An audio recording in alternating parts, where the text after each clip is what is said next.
The Carolina Panthers. Talk about a team who's been in shambles for nearly half a decade. Oh, you don't believe me? Well, check this out. These boys have had 7 wins or less since the 2018-19 season.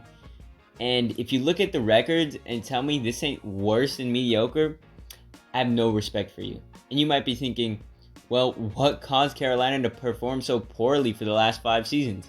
I could have swore they were in the Super Bowl versus Denver. Well, sorry to break it to you, buddy, but the Panthers and Broncos Super Bowl was 8 years ago. Feel old yet?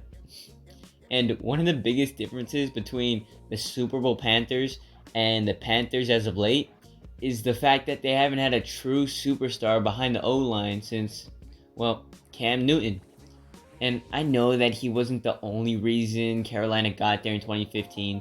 Shout out to Ron Rivera and all the guys on defense like Luke Kuechly, Kurt Coleman, Kawan Short, etc. But for the sake of the video, we're going to focus on the QBs here. And I get at the end of Cam's tenure, he wasn't the same guy anymore due to injuries and stuff.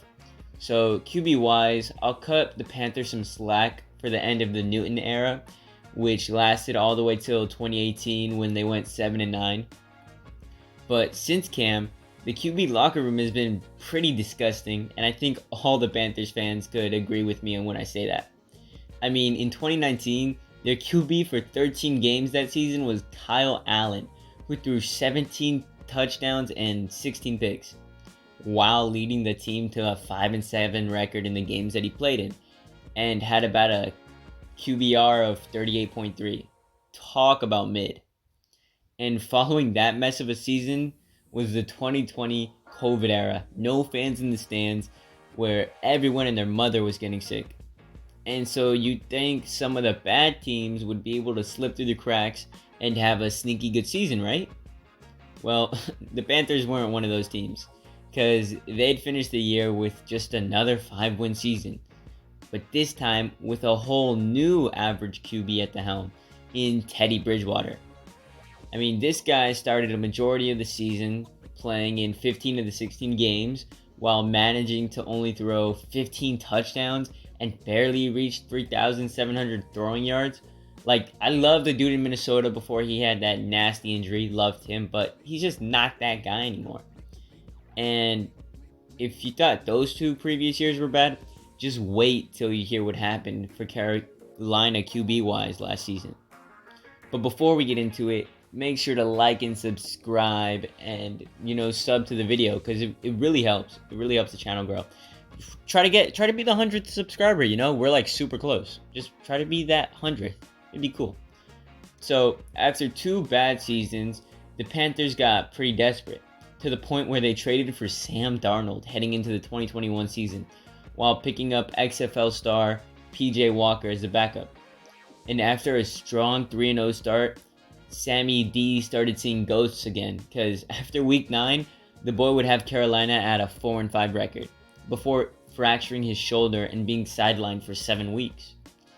And the only bright spot to come out of the tail end of that season for Carolina was how the duo of PJ Walker and Cam Newton performed versus a red-hot 8-1 Cardinals team, when they combined for a completion to pass ratio of 25-33, plus a touchdown. And they outscored Arizona 34-10. Like, that was a great game. Blew my mind, ruined my fantasy team that week, but whatever. And that essentially be the one and only time that duo sharing the position would work, as Carolina would go on to lose the next 5 games with those 2 swapping back and forth. Though, if you ask me, I think Carolina was trying to lose those games for a better draft pick, because PJ Walker was obviously the better QB, and yet they had Cam Newton taking a majority of the snaps during the 5-game span. So, you tell me. Carolina would go ahead and have Sam Darnold finish off the last 2 games of the season, and I think we all know how that went. That's right. Back-to-back losses for Sammy to finish off the season.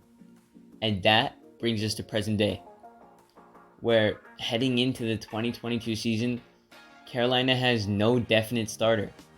In fact, these guys have 4 QBs on the roster, including the likes of Baker Mayfield, Sam Darnold, PJ Walker, and rookie Matt Corral. with the former of the two guys leading the QB competition. And for all you out-of-touch football fans that might be wondering, how the hell did Baker Mayfield end up in a Panthers uni? Well, let me fill you in. It all started when Cleveland decided that the only way they'd be able to get over this hump of AFC failures would be to trade for a not-so-great off-the-field kind of guy. I'm not talking Kareem Hunt. That was a few years ago. I'm talking Deshaun Watson. And if you're going to trade multiple firsts for a QB, then the man that was already there has got to go. And that man was Baker Mayfield. So the Cleveland front office said, bye-bye, buddy, and shipped his ass off to Carolina.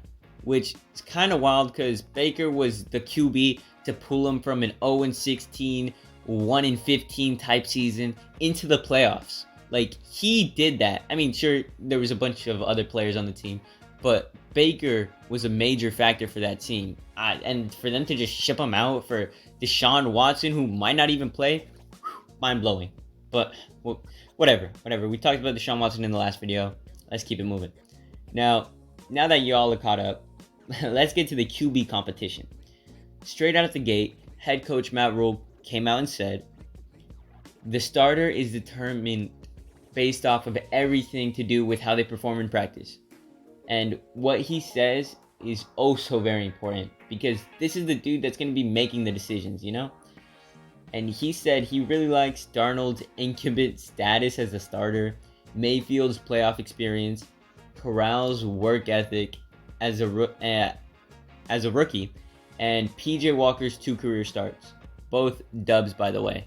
You know what I'm saying? And after that, it's like, what kind of compliment was that for Sam Darnold, you know? His incubate starter status? Okay, man. He's just fishing at that point. Come on. I think we all know how this QB competition is going to go, but whatever. As the season has gotten closer, reports have come out that there's a reported favorite looming in the competition. And though Mayfield and Darnold have been splitting reps time between the first and second string offenses, it's seeming like this is Mayfield's job to lose, with Baker making people turn their heads throughout training camp with several wows and flashy plays. While Darnold seems to have been safer with the ball and produced a more consistent number this offseason. And as we're getting closer to week 1, we should be expecting QB1 to be named very soon, with Rule even coming out and saying, I'm not putting a timetable on the quarterback competition until a week after we get back from the Patriots, which is like week 2 of the preseason, meaning we're about 2 weeks out from getting an answer here. And you know, me personally, I'm taking Baker Mayfield over Mr. Sam Darnold 11 out of 10 times. But God forbid Baker gets injured throughout the season.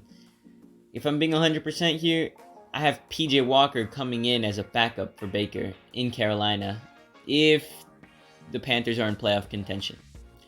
But if they're not in playoff contention and in this imaginary scenario where Baker gets hurt, then I could easily see Matt Rule throwing in rookie Matt Corral into the game before he even looks at Sam Darnold.